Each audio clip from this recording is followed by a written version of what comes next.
Growth versus value investing. Which is best for you, or is it all just a load of rubbish? Okay, I want you to walk away from today's video having a much clearer understanding and with more confidence on how to move forward, either yourself independently or with your financial advisor. If you want to have the conversation with myself or one of our senior financial advisors, you can book in below for your free discovery meeting to learn a little bit more about yourself, about us, and how we can potentially help you. Okay, let's break it down. Growth investing is effectively where you think the future of that company is bright and you're investing it because you think it's going to appreciate over the long term or medium term or short term, whatever it might be. Value investing is where you think that company is undervalued and as such, you will reappreciate at some point to what it should be worth, and obviously you would cash in at that point potentially, or you would realize at that capital gain then. Now, we have to understand that when we're talking about growth and when we're talking about value, that is talking on an intrinsic level of purchasing either one company or another company. You are purposely seeking growth stocks or value stocks, which automatically means stock picking. You are choosing companies, okay? Now, what we have to break down is over the 10, 20, 50, 100 years of data and analysis that we have of stock picking and trading individual funds versus buying the market. There's a lot of information now available online. The majority of paid professional asset managers who have all the Bloomberg terminals and have all the potential inside information, even maybe. It's classified what's inside and what's not, even just being close to CEOs, understanding how they feel about what might move forward with the company, might not necessarily be insider trading, but these people very often are much closer to the action than you, sitting at home trying to understand growth or value. So my question to you would be, if the large majority of these professionals cannot outperform the market by choosing individual stocks, whether that be growth or value, how do you expect to be able to do that yourself when choosing growth or value stocks in comparison to buying the market? And at what cost will you incur of trying to follow a strategy of growth or value? Now, the whole topic of growth and value gets a lot of airtime in active management firms, DFM firms, etc. They love to do seminars on it because it all, in my personal opinion, my professional opinion, it all plays into this whole Fugazi of active management. That there's people out there who are smarter than you. You should trust your money with them because they're the smart guys. Invariably, these guys are just charging you a fee for managing your money and 80-90% of the time underperforming the market if you just bought low tracker cost ETFs, passive investments. So what's going on here? And why does it get so much airtime? And obviously the model and the theory is potentially even outdated now. For example, some of the biggest companies in the world, would you say Apple is a value or a growth stock? It can actually go through different spurts within the period of 5 years.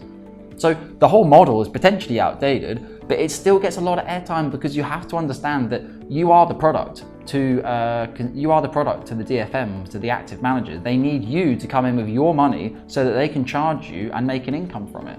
And if you actually go and look at the long-term results of passive management versus active management, you'll be extremely shocked at all those people who've tried to do, is it growth or is it value, have underperformed just buying the whole of the market. If you buy the S&P 500 as a passive fund, you're buying the top 500 firms in the US. You're not discriminating. You're not saying, oh, well, I'm going to activate. No, you're just buying everything. And it's very low cost because it's very simple to do. For example, the iShares S&P 500 fund we use is 0.07%. That's 7 basis points. If you compare that to, say, a DFM, actively managing between growth and value, they might be charging 1.5%. I've even seen 2 or 3%, 3.5% I've even seen TER, total expense ratio, of actively managed funds in the industry.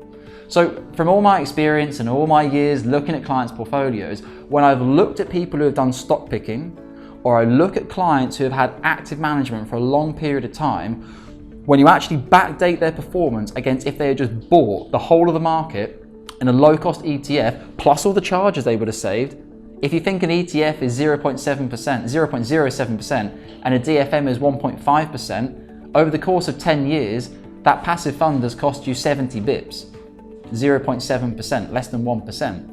The DFM or the active fund might have cost you 15% over the course of those 10 years. That's 14% potential difference, or 14.3% potential difference. So what I'm trying to get across here is that I think this whole mindset of trying to predict the market, time the market, are we going for a growth cycle, are we going for a value cycle? You don't know. You really don't know. And the best asset managers in the world don't know. They can try to predict, and everyone does predict, but the majority of them get it wrong consistently.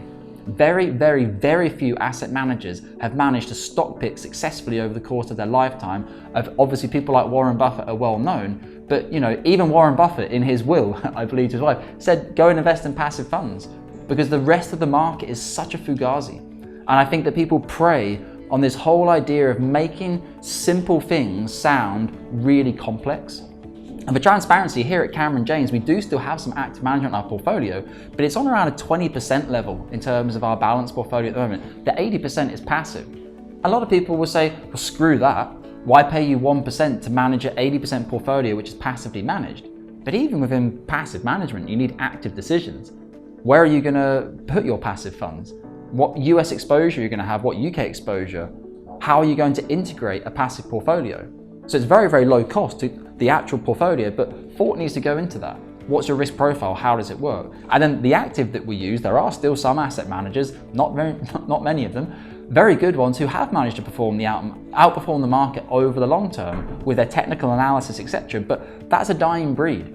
And consumers are coming far smarter now and understanding that the majority of active managers are simply underperforming and charging you money for the privilege of not beating the market. Let me know if you have any questions, anything you want me to go into more detail on this, but I would say here at Cameron James, we do not advise people to take a growth or a value strategy. We advise people to buy the market on the whole, 80% of our portfolios. If you want to invest in funds, you want to do growth or value, great, do it in your stocks and shares ISA. Do it with a smaller amount of money that isn't going to affect your retirement. Because what I've seen in my experience of looking at client portfolios, the ones who have bought the market over the long term have had far higher returns and also cost themselves way less stress and obviously cost as well, because passive funds are far cheaper. Okay, I hope it's been useful for you. Let me know below if you have any questions or if you want to book in, you know where you can find us. And as always, take care of your UK pension assets.